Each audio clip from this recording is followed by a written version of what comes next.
की सबसे बड़ी कुर्सी के ठीक पीछे बैठने वाला शख्स अगर अचानक इस्तीफा दे दे तो शक तो होगा ना, वो भी तब जब देश में राष्ट्रपति, प्रधानमंत्री और सरकार तीनों की नजरें हर वक्त उस कुर्सी पर टिकी रहती है जहां से संसद चलती है, जहां से संवैधानिक मर्यादा तय होती है और जहां से कभी कभी सत्ता की सबसे बड़ी चालें चली जाती है।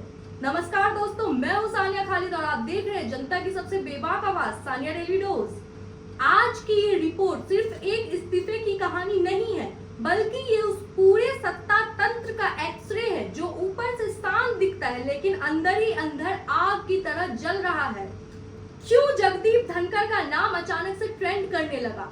क्या सिर्फ हेल्थ इश्यूज की बात सही है या इसके पीछे कुछ और बड़ा खेल चल रहा है? ध्यान से सोचिए, 74 साल की उम्र में जब कोई इंसान देश के उपराष्ट्रपति जैसे सम्मानित पद पर होता है तो इस्तीफा देना इतना आसान फैसला नहीं होता। ये सिर्फ एक कागज का दस्तखत नहीं होता, ये होता है एक राजनीतिक भूकंप जिसकी हलचल धीरे धीरे पूरे सिस्टम में महसूस होती है। अब सवाल उठता है, क्या धनखड़ साहब वाकई परेशान थे या फिर सत्ता के गलियारों में चल रही आपसी खींचतान, मतभेद और अंदरूनी राजनीति ने उन्हें मजबूर कर दिया?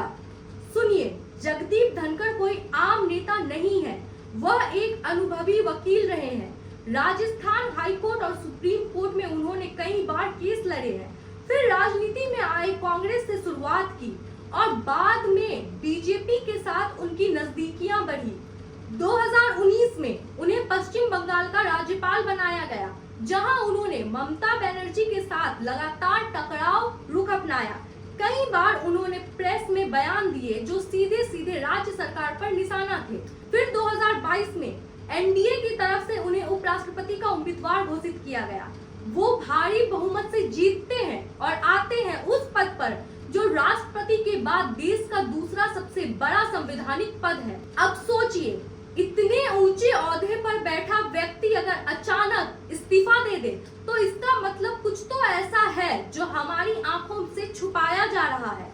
कुछ रिपोर्टर्स का कहना है कि जगदीप धनखड़ पिछले कुछ महीनों से नाराज थे क्योंकि उन्हें लगातार संसद में विपक्ष और सत्ता दोनों तरफ से संवैधानिक मर्यादा को लेकर घेरा जा रहा था।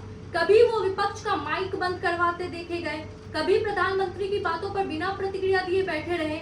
राज्यसभा का चेयरमैन होने का मतलब सिर्फ गोयल मारना नहीं होता, ये पद है जो ना पक्ष ले ना विपक्ष, बल्कि सिर्फ लोकतंत्र की गरिमा बनाए रखे। लेकिन यही गरिमा जब टूटती है तो सवाल उठते हैं और यही सवाल शायद उनके इस्तीफा की जड़ बन गए।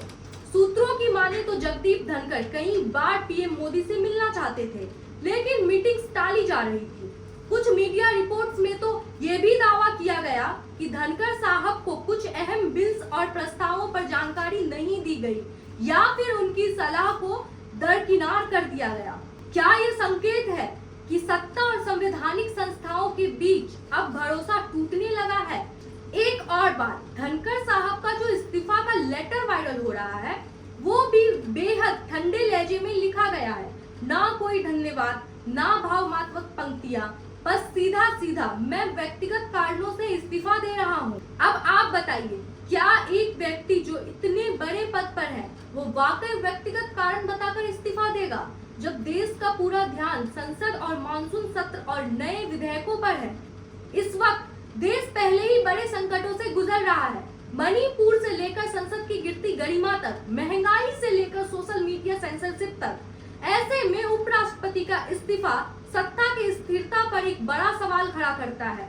और क्या आपको नहीं लगता कि इस इस्तीफे का समय भी रहस्यमयी है? जिस वक्त विपक्ष इंडिया गठबंधन को मजबूती दे रहा है, जिस समय अडानी अंबानी पर फिर से बहस छिड़ गई है और ईडी सीबीआई जैसे संस्थाओं की निष्पक्षता पर सवाल उठ रहे हैं, उसी समय देश के दूसरे सबसे बड़े संवैधानिक पद पर बैठे व्यक्ति का अचानक जाना क्या सिर्फ संयोग है या फिर कोई बड़ी स्क्रिप्ट लिखी जा रही है जिसके अगले चैप्टर में कुछ और चौंकाने वाली चीजें होने वाली है? ध्यान रखिए, संविधान कोई किताब नहीं है, वो एक जिंदा दस्तावेज है और जब उसके पहरेदारों को चुपचाप बाहर किया जाने लगे तो जनता को बोलना चाहिए। आज सवाल जगदीप धनखड़ के इस्तीफे से कहीं बड़ा है। सवाल ये है कि क्या भारत में अब संवैधानिक पद भी सत्ता के एजेंडे के आगे झुकने क्या वाकई किसी को ये डर दिखाया गया कि चुप रहो वरना कुर्सी नहीं बचेगी? क्या अब लोकतंत्र सिर्फ कागज पर रह गया है या फिर जनता की आवाज ही आखिरी उम्मीद है? अगर आप भी ऐसे सवाल उठाने वाले आवाज का साथ देना चाहते हैं तो वीडियो को लाइक कीजिए, चैनल को सब्सक्राइब कीजिए और अपनी राय जरूर दीजिए। मैं हूं सानिया खालिद और आप देख रहे हैं जनता की सबसे बेबाक आवाज सानिया डेली न्यूज।